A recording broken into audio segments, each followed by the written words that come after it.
é o capítulo 11. Salvo engano, pessoal, até me corrijam, a gente parou no 10º, eu acho. Alguém marcou no livro? Se eu não me engano, a gente parou no 10º. Eu marquei como se a gente tivesse lido o 8, agora é o 9. O É o 9? nono, agora é o nono. É o 9? Ah, não, então tá certo. Não, é isso mesmo, tá certo. Então eu vou compartilhar. 9? É o item 11, não, capítulo 11, Dona Honória. Capítulo 11, item 9. Item 9. Do céu eterno, né? Do céu e inferno, perfeito. Eu vou compartilhar a tela, que aí todo mundo consegue ver. Hoje o João Vitor está de volta, ele estava sumido. Não, essas últimas semanas eu tive eu tive uns problemas para entrar, mas essa semana eu tô de volta. Acontece. Então aproveita e você já faz a leitura para nós. Por favor. Claro, faço sim. Se alguns críticos, brincalhões ou mal intencionados apresentam as reuniões espíritas como assembleias de feiticeiros e necromantes, e os médiuns como ledores de sorte.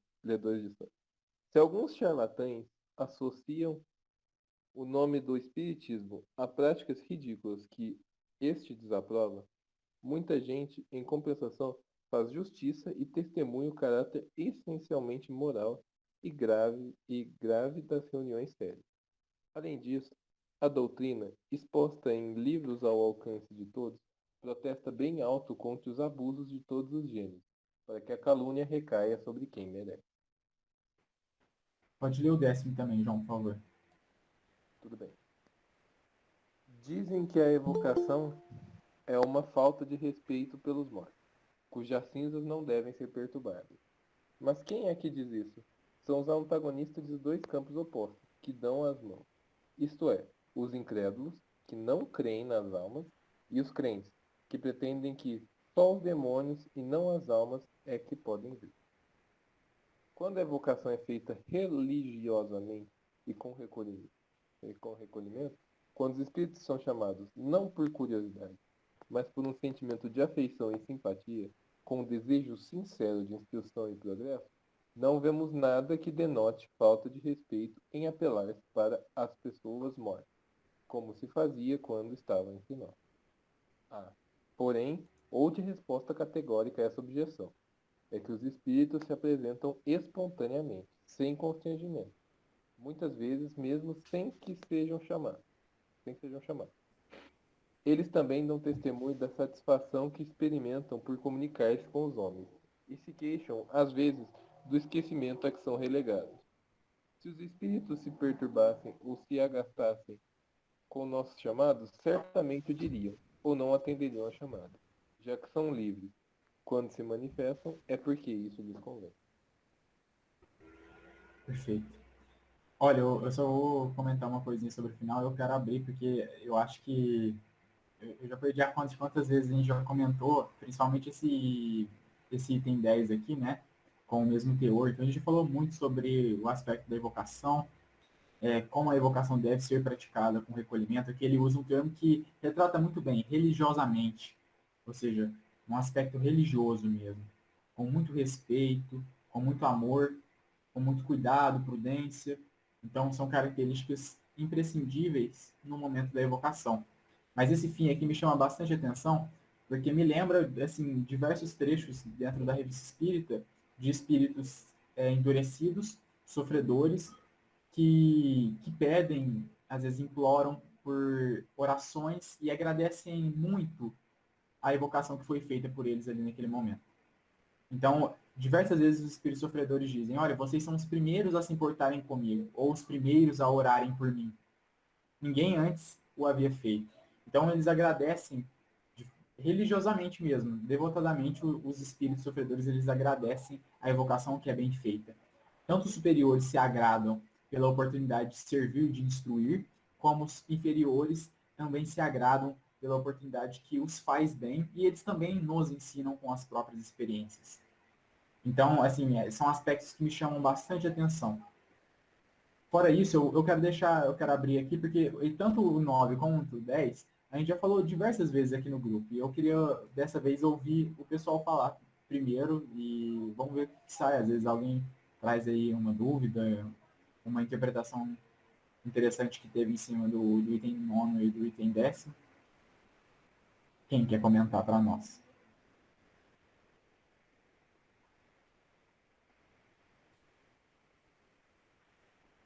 Alguém? Olha, Vitor, é o que você já falou, foi tão comentado já, né? Que, assim, hoje, às vezes há assim, um certo ranço a gente vê nos espíritas que não pode evocar. Mas Kardec evocou muito, ele fez isso, e mesmo quando você faz uma reunião, vamos supor, igual lá né, no Luz e Amor, às vezes a gente leva a ficha para orar por uma determinada pessoa, fazer reunião para ela. Isso é um tipo de evocação. Né? E desde que, igual ele fala aqui, que você faça com caráter sério, de respeito, não tem problema, né? O Kardec, ele tinha os propósitos dele lá, quando usava a evocação, né? Vamos dizer assim, parece que ele tinha até carta branca. Ele queria saber um tipo de espírito, ele evocava aquele espírito, né? Tem até aquele caso lá no teatro, que o médium, ele estava com o médium, viu... Já foi comentado. Né? Uhum. Viu o espírito perturbar o outro, aí ele evoca aquele espírito. A espiritualidade ajuda também, né? Porque sempre a espiritualidade também está assistindo, né? Agora, não era 100% evocação também. Ele mesmo, em alguns momentos, fala essa comunicação espontânea. Tal comunicação foi espontânea. Então, também tinha, mas, pelo que parece, predomina as evocações, né? E psicografia, né? Agora, com o andar da carruagem, o movimento espírita foi virando tratamento, né? Passou para, assim, saiu só pesquisa e passou para tratamento, embora Kardec também fazia tratamento, como nós vimos no caso da Júlia, lá da Revista Espírita, né? E, inclusive, ele dá até os parâmetros para uma casa espírita fazer um tratamento espiritual, tratando do obsidiado e do espírito que estava ali envolvido, né? Tratando os dois ao mesmo tempo. E nós aqui no Luz e Amor, com as pesquisas aí do Adolfim, nós já fizemos a vocação. Quando nós fomos fazer a primeira reunião, antes de tudo, nós pedimos orientação se ia ser permitido. Aí veio o Sr. João Marcelino, veio o doutor Antônio Augusto, que é o coordenador doutrinário, e já veio um espírito, parecia que era o doutor Frisco, que já tinha um sotaque meio alemãozado. E aí nós fizemos a reunião, foi tudo certinho, desenvolveu bonitinho. Aí a história é longa, né? Perfeito. E assim, se tem uma crítica que eu acho que pode ser feita ao movimento espírita em geral, é a falta das evocações. Então, a gente trata a evocação até com certa raridade, porque a gente não tem naturalidade em tratá-la. Não é comum para nós espíritas como deveria ser. É porque o Kardec deixou essa ferramenta a fim de que ela fosse realmente comum, que ela fosse utilizada com naturalidade pelos espíritas. E isso é muito importante, muito interessante. A gente conversou já algumas vezes sobre isso e precisamos reforçar esse ponto, porque a evocação ela precisa ser mais trabalhada. Mas para que ela seja mais trabalhada, é preciso antes que ela seja estudada, coisa que ela também não é. Então, dentro do próprio movimento espírita, há uma ignorância muito grande sobre as evocações. Uma falta de entendimento ainda sobre o que ela é, como realizá-la e etc. Também sobre o ponto principal, que é como ela foi fundamental na construção da doutrina espírita. O próprio Kardec escreve isso lá no Livro dos Médiuns. Então, são pontos que a gente precisa primeiro trabalhar com a questão do estudo, espalhar, disseminar. Inclusive, o Adolfinho me mandou mensagem esses dias para trás, e ele me convidou, né, que ele está pensando em montar uma palestra, um estudo assim, de 50 minutos, 1 hora, sobre um material exclusivo de evocações. É pouco tempo, 50 minutos, mas já é no intuito de disseminar, né, de difundir ali o que Kardec traz, pelo menos os pontos fundamentais sobre a evocação. E aí a gente está matutando como é que vai fazer. Levar para os grupos de estudo do Luz e Amor, trabalhar em forma de palestra para disseminar mesmo. Porque é preciso, a gente não fala sobre. E todo mundo já é sabido por todos, né? A gente trata muito no aspecto moral e acaba esquecendo desses aspectos teóricos e que são muito importantes. A gente precisa também trabalhar. O Davi até enviou aqui, né, contribuindo com a questão que ele trata aqui no final, lá na Revista Espírita de 58, e Kardec pergunta para um espírito: que pensa do objetivo de nossas reuniões? E a resposta: gostaria muito de tê-las conhecido em vida. Elas me teriam tornado melhor. Olha que legal. Então, essa gratidão, pessoal, assim, o preço de se ler as comunicações, e a gente vai entrar em contato com as evocações agora, entrando na segunda parte do Céu e Inferno, a gente vai perceber, e eu vou buscar ressaltar bastante isso, a gratidão dos espíritos inferiores e também dos superiores em estarem ali comungando daquele momento, porque é um momento de seriedade. E os espíritos inferiores que percebem e, às vezes, eles estão endurecidos e com o tempo eles vão se amolecendo ali, né? Vão entendendo o intuito que tem ali no processo, eles acabam criando uma gratidão muito grande pelo grupo que faz ali a evocação, que instrui, que ora por eles. Na Revista Espírita é recheado, como eu disse, desses relatos deles, né, desses agradecimentos inúmeros que eles fazem pela evocação, pela oração que é feita, como aquilo fortalece eles. Eles deixam isso muito claro para quem está participando do nosso grupo da Revista Espírita na quarta-feira, às 7 horas. A gente viu o exemplo do espírito que agradece. Ele pede: continuem orando por mim. Continuem orando por mim, por favor. Porque isso me fortalece. Né? Então, olha que legal, olha que bonito. Porque nós, como nós estamos encarnados, a gente não consegue perceber, né, patentemente, o efeito da prece. Então, a gente não vê a prece chegando até nós, os fluidos que foram emanados. A gente às vezes até pode se sentir bem, mas nunca nem saber que aquilo veio da prece de alguém que orou por nós. Então, o espírito que está desencarnado, ele está mostrando um lado que a gente não enxerga, porque ele percebe, ele está percebendo, e ele demonstra gratidão. Ele demonstra a importância que aquela prece bem feita, com amor, teve para ele e para o próprio fortalecimento.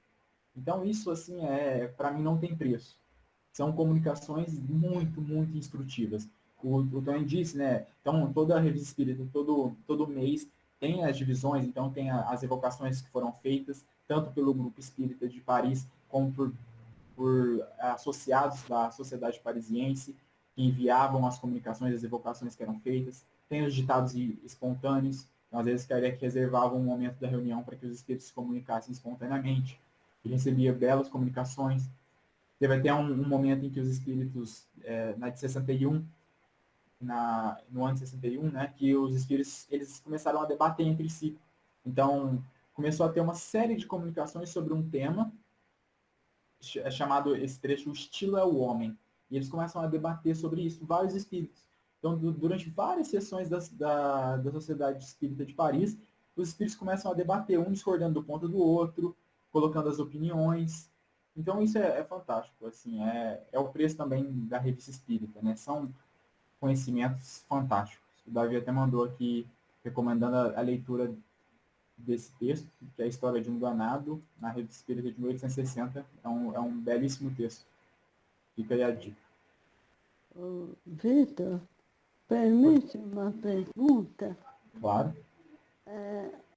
Kardec deixou claro que o mundo espiritual, né, ele está aberto, né, aos nossos olhos, à nossa percepção, para que a gente aprenda, não é? O objetivo principal que ele coloca, né? Nós até vimos no estudo na semana passada, é aprender, né, o que acontece nesse mundo espiritual. E eles também podem nos ensinar. Essa importância é muito salientada por Kardec. Então, por que as evocações não foram mais acontecendo? Chegaram no ponto que está. Existe uma explicação? Percebe a minha pergunta? Eu fiquei com isso na cabeça. Se é tão importante, por que não as fazemos mais? Né? Ou porque são tão raras, né? Olha, interessante, Lucélia. Eu vou colocar o meu ponto de vista, né? Não é um fato, mas é somente o meu ponto de vista. E aí fica aberto para o pessoal discordar, concordar. Na minha visão, é pela falta do estudo da obra de Kardec. Principalmente porque desde o período do desencarne de Kardec até, né, o advento do Espiritismo aqui no Brasil, o fortalecimento dele, houve um distanciamento. Inclusive até, né, pelas duas grandes guerras que ocorreram na Europa, que causou uma devastação, uma destruição das bases que o Espiritismo tinha construído na Europa. Então, restou quase nada, o Espiritismo migrou para o Brasil. E aqui, com toda a novidade que ele veio trazendo, né, algo muito novo, com conhecimentos profundos, inspiradores, e é a ascensão da mediunidade. Então, a mediunidade muito em voga, os livros mediúnicos em crescente. Isso, eu acho que acabou ocorrendo, não sei dizer o porquê, né, mas esse distanciamento da obra de Kardec, porque na leitura da obra de Kardec, a gente percebe a essencialidade da evocação. Não há como não ler a obra de Kardec e não perceber. Ele dedica um capítulo exclusivo do Livro dos Médiuns só para falar sobre isso. Fora todas as outras obras que ele escreve sobre isso. Ele deixa claro no Livro dos Médiuns. Se não fossem as evocações, nem o Livro dos Espíritos, nem esta obra, no caso do Livro dos Médiuns, estariam perto de estarem prontas. Porque as evocações tiveram um papel fundamental na construção dessas obras. Então, assim, ele deixa muito claro, durante toda a sua obra, na leitura da Revista Espírita também, que ficou aí desaparecida, né, do Brasil, não veio ao Brasil, então só leu a Revista Espírita ali de 1869, né, do desencarne de Kardec, vamos colocar assim, até 100 anos depois, na década de 60, quem sabia ler francês, porque até naquele momento não tinham traduções para o português. Então, a partir daquele momento, em 60, que o Júlio Abreu Filho e o Herculano Pires começaram a realizar o processo de tradução da Revista Espírita. E agora, a partir, né, do século XXI, que a Revista Espírita começou a ser reconhecida no movimento espírita. Porque até então os espíritas aqui no Brasil não conheciam a Revista Espírita, eram poucos que conheciam, porque não tinha acesso mesmo. Eu acho que com o retorno da Revista Espírita, e a gente vem cada vez mais comentando sobre ela, hoje em dia é difícil um espírita que não a conheça toda essa obra vasta, porque ela já vem sendo muito mais comentada, né, comparativamente com o que era no passado, é assim, um crescimento de mais de 500%, né, falando assim. E então eu acho que essa aproximação com a Revista Espírita vai trazer esse contato de novo com a evocação, porque aí a Revista Espírita ela trata essa naturalidade da evocação, como eu disse. Porque ali a evocação é mostrada da maneira mais natural possível, mais comum possível, com muita seriedade, e se mostra também como realizá-la e os frutos, o produto dela. Então, assim, a revista espírita ela traz esse contato de novo para o espírito para entender o que é isso. O que é esse processo de evocação? Como isso funciona? Então, esse entendimento é fundamental. Fundamental. Mas esse é o meu ponto de vista, né? Eu deixo aberto aí para os amigos que quiserem comentar o porquê que pensam que houve esse distanciamento do espiritismo e da evocação. Foi algo tratado naturalmente por Kardec. Ô, Vitor, em consequência dessa pergunta, eu vou dizer para fazer outra, se me permite. Veja bem, se o processo de livros mediúnicos acelerou, não é? Tentando explicar a doutrina através de obras mediúnicas, que na época de Kardec, uma informação era feita por vários espíritos em vários lugares, certo? Então, perdendo-se essa importante, né, parte que evocar os espíritos e entrar as obras mediúnicas, a gente não perdeu algo muito importante, porque nas obras mediúnicas a gente hoje em dia vê muita obra, né? Muito romance. Com isso, a gente acabou não perdendo o controle da informação correta da doutrina. Percebe a pergunta? Porque se a evocação tivesse sido mantida, os espíritos teriam, de uma forma ou de outra, nos mantido no caminho certo. Percebe? Eu estou errada, por favor. Então, eu acho que não seja esse ponto que você levanta, eu acho que a causa dele não é o distanciamento da evocação, mas a causa dele é a mesma causa do distanciamento da evocação. Ou seja, o que gerou o esquecimento do processo da evocação é o mesmo que gerou essa produção excessiva de livros mediúnicos e como eu posso dizer, talvez esse esquecimento também do rigor necessário na análise desses conteúdos, como o próprio Kardec disse. Então, acho que, para mim, a causa, tanto de um como de outro, dos dois pontos que você levantou, é o distanciamento da obra de Kardec, porque na obra de Kardec ele deixa claro tanto esse rigor necessário na análise mediúnica. Então, para a publicação de um livro mediúnico é preciso, assim como também de um livro, né, não mediúnico, é preciso uma análise rigorosa, mas no mediúnico mais ainda, para entender o que aquele espírito está dizendo, se aquilo está em concordância. Então, uma análise criteriosa e racional, lógica, é necessária. E isso não se faz. Não se faz. Infelizmente. Então, a publicação mediúnica no mundo, né, eu pelo menos desconheço alguma que passa por essa análise, né, que acontece ou que foi deixada por Allan Kardec para nós. Eu desconheço particularmente, não sei se alguém conhece.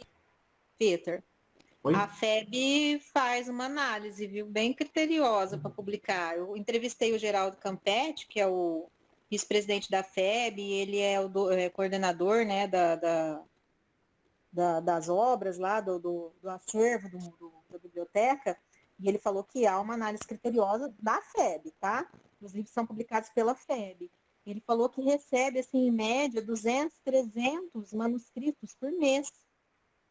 E às vezes publica um, quando muito. Ele falou que recebe coisas assim, inimagináveis. Coisas que não têm cabimento, sabe? Então, ele falou que lá eles passam sim, eles têm um conselho e passa por um, passa para o outro, entendeu? Antes de publicar. Ele disse isso na entrevista, né? Que o que é publicado pela FEB passa. Agora o restante, não. Então. Antigamente, Vitor, a FEB tinha esse critério? Exatamente. Então, assim, essa é até a dúvida que eu ia levantar, porque eu particularmente, não cheguei a vivenciar esse período, mas eu já vi diversos outros colegas comentando sobre a falta de crivo da FEB anteriormente, mas que atualmente ela vem tomando um crivo, um rigor muito maior, uma prudência na análise desses conteúdos, porque no passado houve uma publicação de conteúdos ali que eram, assim, de certa maneira, absurdos mesmo. Mas agora a Cris até Agora eles têm um setor só para isso, parece que é bem, assim, bem criterioso. Agora, o que você falou, né? Não, agora, perfeito. sim, de uns anos para cá, né? Antigamente eu não sei como funcionava, mas pelo que ele explicou quando eu o entrevistei, é bem assim, passa por um conselho, ele não é uma pessoa também, sabe? São vários membros e assim, o que eu achei absurdo é a quantidade de manuscritos que ele falou que recebe, sabe? Ele falou que recebe coisas assim, de gente que fala, não, você tem que publicar sem fazer nenhuma análise, porque meu espírito mentor falou que tem que ser assim. Então, realmente, tem muita gente escrevendo, muita gente. A produção mediúnica, assim, ela é muito extensa, muito extensa. E isso é perigoso, né? Porque essa análise, ela tem que ser primeiro feita pelo médium, porque aí ele já vai poupar o trabalho de quem está fazendo essa segunda análise, né? Então, ele vai ler aquilo ali, e para isso é preciso que ele tenha esse conhecimento de Kardec. Por que o conhecimento de Kardec? A gente vem... Me dá uma rabeirinha aí. Você pode falar, então, depois termina. Me dá uma rabeirinha. Eu creio, não sei se tem procedência isso que eu vou falar, mas eu acredito que com o aumento dos centros espíritas, né, das casas espíritas, e os programas de COEM, né, de desenvolvimento de mediunidade, e a necessidade dos espíritos comunicarem, nem há mais necessidade de evocação. Só que tem também, por outro lado, casas espíritas que fazem um trabalho de apometria e que evocam tanto evocações dos vivos como dos mortos, que são, vamos dizer assim, companheiros ou mesmo comparsas de outras vidas, que uns já estão desencarnados e o outro encarnado, que é evocado, né? Aí eles dão a comunicação. Então, existe a evocação, sim, em muitas casas espíritas. Outra coisa, o Antônio bem disse aí, na fala dele, que levar uma fichinha para ser lida e feito o tratamento ou de socorro ou de desobsessão é uma forma de evocação também, Lucélia. Isso aí que a Vera falou, que a Ana Luísa falou, acontece naturalmente.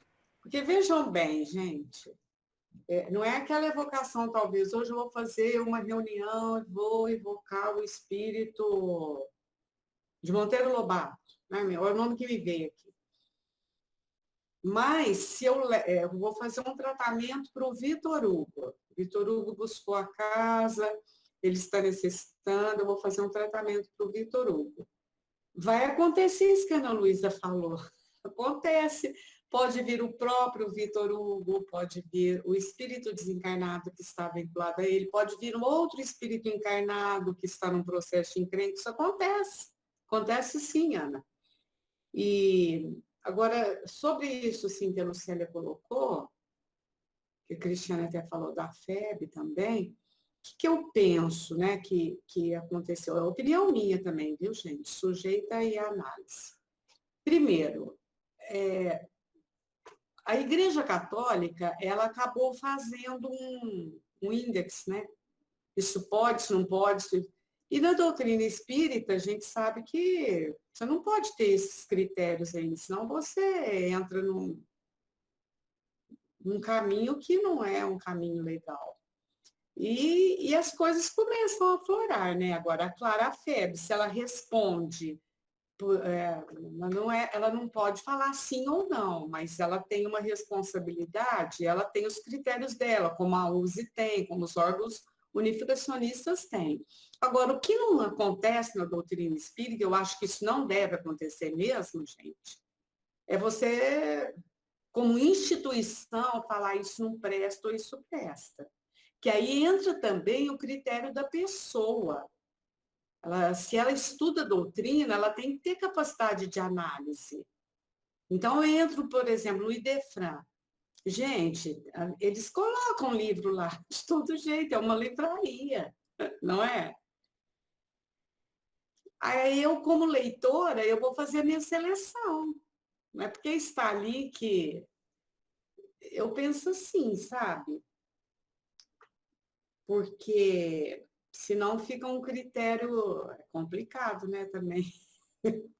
Ô, E a Marianinha, gente tem um retrocesso. ô, Fala. Marianinha, Ô, por Lucélia, isso que o Vitor Hugo, quando levanta a necessidade da gente estudar e mesmo formar um grupo estudando as evocações, é que nos vão dar o preparo necessário para fazer essa seleção. Porque se a gente não estiver preparado, a gente vai engolir o que vier, né? Não é isso, João Vitor? O que a Marlene falou procede. Agora, Ai, desculpa. Não só eu comentar que essa história dos livros é muito engraçada. Eu lembro quando eu estava na mocidade, chegava no final do ano que as lojas ficavam abertas até mais tarde. Eu não sei se hoje em dia ainda tem. Fazia uma barraquinha lá da Feira do Livro, não fazia? E aí eu trabalhei muito tempo nessas barraquinhas. Então o pessoal das mocidades falava assim, gente, vamos tentar fazer o povo comprar as obras básicas, comprar livro de estudo, porque todo mundo só entrava pedindo romance, mas era impressionante. Entrava uma pessoa na barraquinha e vinha perguntar, o senhor não quer olhar aqui a Gênesis? Tem violetas na janela? Era sempre assim, né? Então, assim, gente, de um livro que vendia de obra básica, vamos dizer assim, era 100 de romance. Então, realmente, a procura maior, eu não sei se por espíritas ou não espíritas, por pessoas que, de repente, não conhecem, não são da doutrina, mas gostam de ler obra espírita, né? Então, vai muito para o lado do romance mesmo. Essa parte de estudo, a parte mais científica fica realmente abandonada. A gente tem que trabalhar muito isso com as nossas crianças, nas evangelização, né, com os adolescentes na mocidade, para realmente estudar a doutrina e não ficar só nessa de, eu ouvi fulano falar, né? eu vou deixar o Davi falar, tadinho, que ele levantou a mão já faz um tempo. Obrigado. Vocês estão me ouvindo bem? Eu estou com outro fone hoje, às vezes ele fica um pouco chiado. Estou te vendo bem, ouvindo bem. Uma beleza. Obrigado. Na verdade, eu queria fazer 2 comentários. Um deles é em relação ao que vocês estavam trazendo sobre a febre e tudo mais, né, de um desconhecimento em relação ao crivo antes dessa reestruturação dessa área ligada à análise dos livros. Eu vou passar aqui uma notícia para vocês, caso vocês queiram dar uma olhada, é uma notícia lançada pela própria FEB, de uma mudança que eles fizeram no próprio estatuto deles. Até 2019, havia ali uma citação que punha Rusteng como uma obra indicada a estudo no estatuto. E se a gente estudar e procurar, a gente percebe diferenças gritantes entre a obra de Rusteng e o que Kardec trouxe para a gente. Então, 2019, né? É uma coisa um pouco próxima. Então, dá para a gente pensar aí que... Isso aí foi uma briga feia, né? Exatamente. Dentro da própria FEB. O próprio Geraldo Campetti comentou sobre isso também. Exatamente. Então, para além desse crivo, né, que as instituições tomam para a publicação de livro, até aproveitando o comentário da Marlene, é importante que a gente, conhecendo e estudando a doutrina espírita, saiba discernir o joio do trigo, né? Não ficar terceirizando, e nem tomando porque é um médium tal e tem esse nome que o negócio é top 10 da balada, né? Então, é tomar esse cuidado para a gente não levar o nome em conta, né? Aí é essa organização que está publicando, está tudo certo, né? Ou é essa pessoa que está publicando, está tudo certo. E também, outra coisa que me fez pensar com os comentários é como até a própria ideia do centro espírita e como ele é estruturado em alguns locais faz a gente pensar muito como a gente precisa refletir muito bem o que é uma prática espírita do que virou algumas instituições, né? Que são, por exemplo, práticas não espíritas dentro de um chamado centro espírita. Então, é importante que a gente tenha esse crivo até do estudo, da pesquisa, até promover isso, seja nas palestras que nós damos, seja nos grupos de estudos em que nós estamos, para o desenvolvimento desse senso crítico, desse bom senso aí que Kardec tão bem nos ensinou, né? É isso aí que eu gostaria de comentar. Obrigado. Ô, Davi, eu adorava, quando eu ia aplicar estudo, fazer da seguinte forma: eu pegava umas frases, mudava algumas coisas, tirando totalmente do certo, e colocava embaixo lá André Luiz, Allan Kardec, ia colocando o nome dos famosos. E aí eu punha e dava a frase para o pessoal discutir no estudo. O pessoal discutia aquilo como se fosse verdade, sabe? Não questionava, porque estava escrito lá Allan Kardec, né? Então, o objetivo do estudo era exatamente esse, para falar, gente, né? Porque vocês pegaram uma frase que está escrito, que foi fulano que escreveu, que não tem que questionar, né? Olha que absurdo que está escrito aí. Então, eu sempre adorava fazer esse tipo de estudo e sempre tinha um pessoal que caía, né? Então, a gente questionar, não é porque foi... eu adoro a Marleninha, mas não porque a Marleninha me falou uma coisa tão absurda que eu vou falar, nossa, eu vou fazer, né? Então, a gente tem que passar pelo crivo da razão e a gente analisar, para a gente também não cair aí e também começar a propagar a falsidade, né? A Cristiane fazia pegadinha. Gostei. Fazia, Marlene, um monte de pegadinha. Eu punha umas frases, umas coisas muito certas e umas erradas no meio. Entendi. E aí o pessoal discutia aquela errada lá e ficava lá debatendo, sabe? Era legal. Legal. Muito interessante. Mas acho que é isso que vocês comentaram, basicamente. E a gente já debateu isso também algumas vezes, então acho que está bastante claro para todos nós. Eu ia sugerir, pessoal, de nós terminarmos todos os itens, por quê? São 4 itens ainda. É o 11, o 12, o 13, o 14 e o 15. Na verdade, são 5 itens. Mas por que eu estou sugerindo isso? Eu quero ver o que vocês acham. Porque o que Kardec vai colocar agora, ele está concluindo, o capítulo. E ele está concluindo a primeira parte do livro. Então, são pontos que nós já trabalhamos demasiadamente, já trabalhamos muito antes. Por isso que eu estou sugerindo isso, para que nós não fiquemos ali redundantes em comentar somente as mesmas coisas que nós já comentamos e batemos diversas vezes. Não que a gente esgotou o tema, longe disso, mas para que a gente consiga, se tiver, óbvio, algum ponto, mas para que a gente consiga alcançar pontos novos que a gente ainda não viu, Se vocês concordam, vocês acham que a gente continua seguindo um por um, ou lendo às vezes 2? Eu acho essa ideia ótima, ler, e depois se alguém achar que precisa, senão fica para já entrar na segunda parte, né, Vitor? Perfeito, que a segunda parte, eu não vou mentir que eu estou bem animado para começar nela. É ótimo, a segunda parte. É ótimo. Então, eu vou tomar o silêncio como um sim, E acho que então a gente pode ler, João. E aí, vocês guardem aí, se tiver um trechinho, uma frase que chamar mais a atenção de vocês, vocês guardem e vocês comentem, que aí a gente fica até o final da reunião nisso. Você lê para nós, João, por favor? Leio, claro. Até agora, até o 15.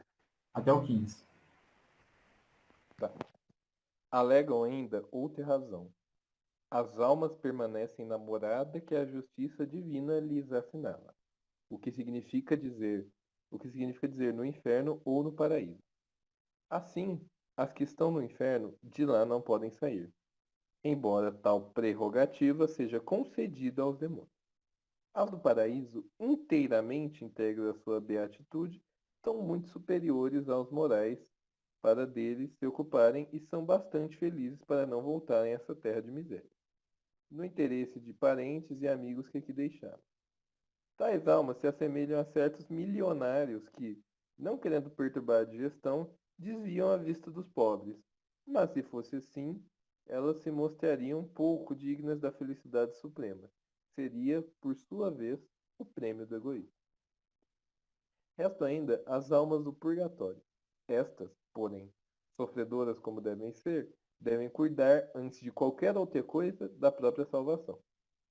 Deste modo, não podendo nem as almas do céu, nem as do inferno, nem as do purgatório corresponder ao nosso apelo, somente o diabo se apresenta em seu lugar. Ora, se as almas não podem vir, não há de que temer pela perturbação do seu repouso. Mas aqui se apresenta outra dificuldade. Se as almas bem-aventuradas não podem deixar a mansão gloriosa para socorrer os mortais, por que a Igreja invoca a assistência dos santos, que devem gozar de ainda maior soma de beatitude? Por que aconselha aos fiéis invocá-los em casos de moléstia, de aflição, de flagelo? Por que razão, e segundo essa mesma Igreja, os santos aparecem aos homens e fazem milagres? Se estes podem deixar o céu para baixar da terra, por que os espíritos menos elevados não o podem fazer? Até se compreende que os incrédulos neguem a manifestação das almas, visto que não acreditam nela. Todavia, o que mais se estranha é ver obstinar-se contra os meios de provar a sua existência, esforçando-se por demonstrar a impossibilidade desses meios. Aqueles mesmos cujas crenças repousam na existência e no futuro das almas. Parece que seria mais natural, ao contrário, acolherem com alegria e como benefício da providência os meios de confundir os céticos com provas irrecusáveis, pois que são os negadores da própria religião. Os que têm interesse na existência da alma, deploram constantemente a invasão da incredulidade, que dizia um rebanho de fiéis. Entretanto, quando se lhes apresenta o meio mais poderoso de combatê-la, recusam-no, com tanta ou mais tenacidade que os próprios incrédulos. Depois, quando as provas avultam de modo a não deixar dúvidas, eis que procuram como recurso de supremo argumento a interdição do assunto, buscando para justificá-la um artigo da lei mosaica, do qual até então ninguém pensara, emprestando-lhe à força um sentido e aplicação inexistente. E tão felizes se julgam com a descoberta que não percebem que esse artigo é ainda uma justificativa da doutrina espírita. Só um minutinho. Todas as razões alegadas para condenar as relações com os espíritos não resistem a um exame sério. Pelo ardor com que se combate essas relações, é fácil deduzir o grande interesse ligado ao assunto. Daí a insistência. Ao ver esta cruzada de todos os cultos contra as manifestações espíritas, dir-se-ia que estão com medo delas. O verdadeiro motivo bem poderia ser o receio de que os espíritos muito esclarecidos viessem instruir os homens sobre pontos que se pretende deixar na sombra, dando-lhes conhecimento, ao mesmo tempo, da certeza de um outro mundo, bem como das verdadeiras condições para neles serem felizes ou infelizes. A mesma razão que leva alguém a dizer a uma criança, não vá lá, que há lobisomens, leva outra pessoa a dizer ao homem, não chamei os espíritos, são o diabo. Entretanto, por mais que façam, proibindo os homens de evocar os espíritos, jamais o impedirão que estes venham os homens para levantar a lâmpada de sobre o arqueiro. Ora, o culto que estiver com a verdade nada terá que temer da luz, pois a luz faz brilhar a verdade e o demônio não pode prevalecer contra a verdade. Repelir as comunicações de além-túmulo é rejeitar o meio mais poderoso de instruir-se, seja pela iniciação nos conhecimentos da vida futura, seja pelos exemplos que tais comunicações nos fornecem. A experiência nos ensina, além disso, o bem que podemos fazer, desviando do mal os espíritos imperfeitos, ajudando os que sofrem a se desprenderem da matéria e a se aperfeiçoarem. Interdizer as comunicações é, portanto, privar as almas sofredoras da assistência que lhes podemos e devemos dispensar. As seguintes palavras de um espírito resumem admiravelmente as consequências da evocação, comunicada com fim caritativo.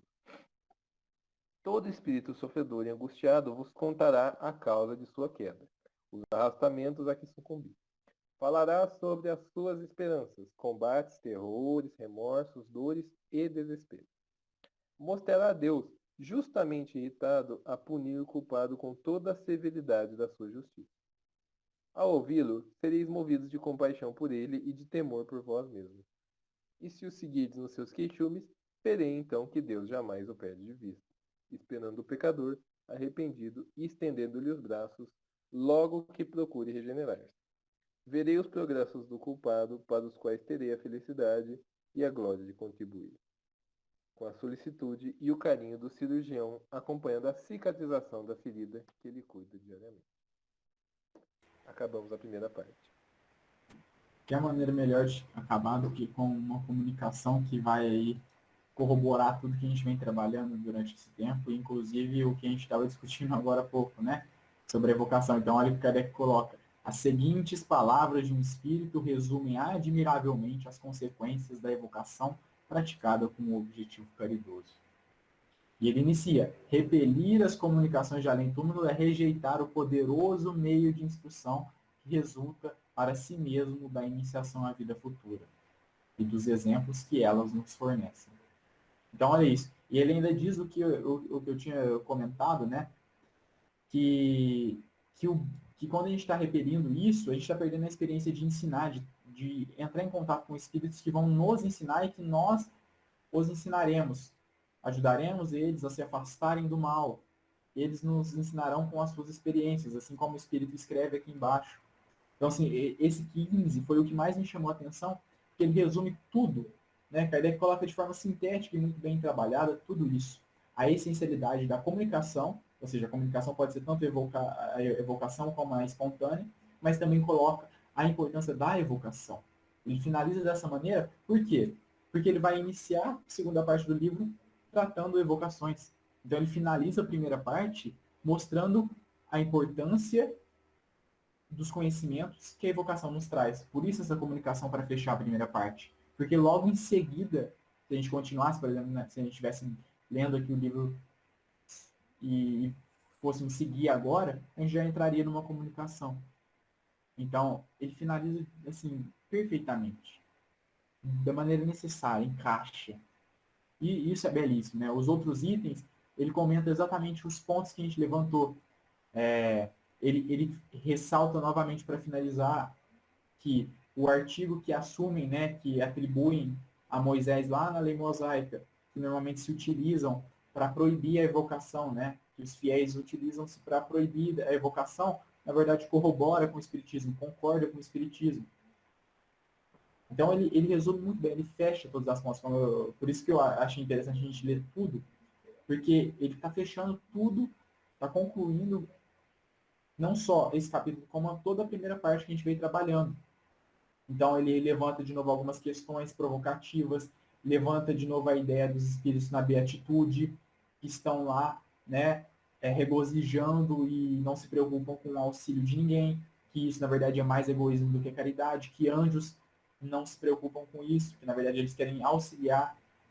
Então, assim, é fantástico. Esse finalzinho ele fecha com chave de ouro para nós. Conclui de maneira magnífica essa primeira parte. Interessante, Vitor. Alguém pode falar. Pode falar. Pois Não, eu só queria falar que tem uma nota longa e tão interessante aqui do Herculano Pires, mas hoje não dá tempo de ler. Mas traz tanto conhecimento nessa nota, aqui no final desse capítulo, que valeria a pena ler. A gente pode deixar para semana que vem. Não dá tempo hoje, Ana? É longa, né? Só é o duro que se a gente for olhar agora, talvez não dê tempo de comentar, né? Então podia ler semana que vem, né? Começa com ela, né, Vitor? O que você acha? Pode ser. Aí a Ana podia fazer isso. Então, mas o que eu ia dizer é o seguinte, se a doutrina espírita, ela começou com o diálogo com os espíritos. Ela começou assim, não é? Ela foi codificada dessa forma, não é codificada, né? Como que fala? Ela foi estabelecida dessa forma, Aí depois não pode mais conversar com os espíritos? Como assim, né? É para se pensar, né? Exatamente. Exatamente. Ó, tem algum ponto que chamou a atenção de vocês? Se alguém agora chegar para vocês e falar, olha, lá na Bíblia, Moisés proíbe a evocação dos espíritos, por isso o espiritismo é errado aos olhos de Deus. A evocação não deve ser praticada. O que vocês vão responder? Vamos ver, hein? Vocês estão lembrando, estão sabendo? Primeiro, se ele proibiu, porque existia, né? Que ninguém proíbe nada que não existe. Porque, na realidade, eles querem dizer que ele proibiu, querendo dizer assim, que então não existe. Se ele proibiu, é porque ela existia, né? Se ela existia, ela é um fato. É que ele quis pôr ordem no pedaço, né? Agora, é claro também que nós, na casa espírita, a gente tem que ter critérios, como tudo na vida, né? Mas que pode, né? Né, Lucélia? É verdade, a gente tem que lembrar que eles faziam isso para benefício próprio, né? Resolver as coisas, adivinhar o futuro, né? Então, eles tratavam os espíritos de uma forma leviana. Então, essa era a proibição, não é? Era que eles não tinham respeito, não é?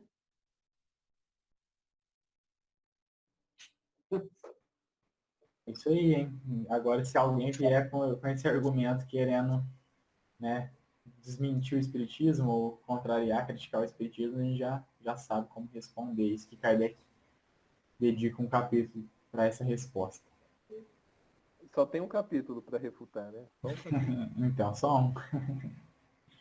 E agora, na semana que vem, a gente começa na segunda parte, né, que vai começar a trabalhar os exemplos. Primeiro, o Kardec ele vai dedicar ali um capítulo para falar um pouco sobre a passagem no desencarne, e aí depois ele entra, de fato, nas comunicações, que são inúmeras, assim, várias, e muitas delas estão na Revista Espírita, né? Se não todas, não sei dizer, mas muitas delas estão, sim, na Revista Espírita.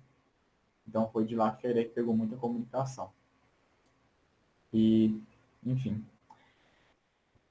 Alguém quer comentar mais alguma coisa ou a gente já pode finalizar?